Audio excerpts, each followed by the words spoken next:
ఎలాంటి ఆధారాలు లేకుండా లడ్డూలో కల్తీ నెయ్యి కలిసిందని ఎలా చెప్తారని టీటీడీ మాజీ చైర్మన్ వైవి సుబ్బారెడ్డి ప్రశ్నించారు.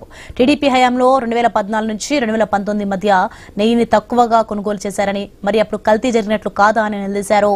2014 నుంచి 19 మధ్య ఎన్నోసార్లు కల్తీ నెయ్యి ట్యాంకర్లను తిరస్కరించారని, అలాగే 2019 నుంచి 24 మధ్య కూడా తిరస్కరణ జరిగాయని చెప్పారు. రాజకీయ లబ్ధి కోసం దిగజారి మాట్లాడుతున్నారని మండిపడ్డారు. ఈ విషయంలో ఎలాంటి విచారణకైనా తాను సిద్ధంగా ఉన్నానని పేర్కొన్నారు. Special Chandrababuism, that is 2014 to 19 and 19 to 24 during YSR Congress Party regime. If that is the case, how could altered ghee enter production into preparation of laddus? TTD itself had earlier stated that suspicious tankers were rejected and never used.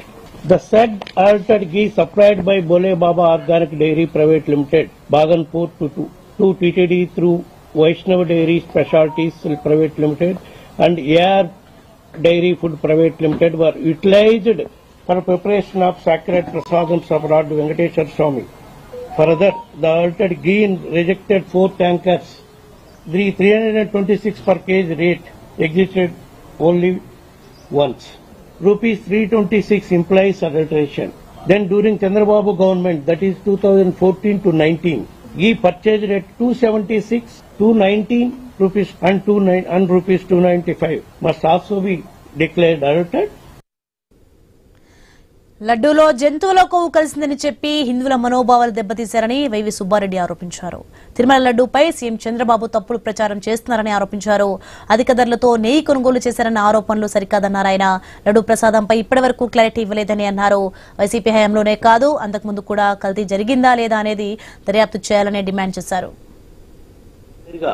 Tirumala శ్రీవారి లడ్డూ ప్రసాదంలో జంతువులు కలిసిందని చంద్రబాబు నాయుడు గారు ఒక ముఖ్యమంత్రి స్థానంలో ఉండి ఆరోపణలు చేసిన నేపథ్యంలో తిరుమల శ్రీవారి ఆలయ ప్రతిష్టను కోట్లాది మంది భక్తుల మనోభావాలను దృష్టిలో ఉంచుకుని నేను సుప్రీంకోర్టులో నేరుగా రిట్ పిటిషన్ వేయడం జరిగింది, ఫైల్ చేశాను. చివరికి లడ్డూ ప్రసాదంలో కలిసింది వెజిటబుల్ ఫ్యాటా లేక జంతువుల కొవ్వా అన్నది ఇప్పటి వరకు క్లారిటీ రాలేదు. మా పీరియడ్ లో కూడా చాలా సార్లు ఆ విధంగా 14 సార్లు 15 సార్లు కొన్ని ట్యాంకర్లు వెనకట పంపడం జరిగింది. ఇన్ని ల్యాబ్ టెస్టులు ఉంటే మరి ల్యాబ్ టెస్టులు ఉండగా ఈ ల్యాబ్ లో పరీక్షలు అవుతున్నప్పుడు కల్తీ నెయ్యి ఏ రకంగా ప్రసాదం తయారీలోకి వెళ్ళగలుగుతుంది? ఆ నెయ్యి లడ్డు ప్రసాదంలో కలిసిందని టీడీపీ ఆరోపణలు చేస్తుంది. వారి ఆరోపణ ప్రకారం చూస్తే అప్పుడు చంద్రబాబు గారే అధికారంలో ఉన్నారు. మరి ఎవరి మీద బురద జల్లుతున్నారు?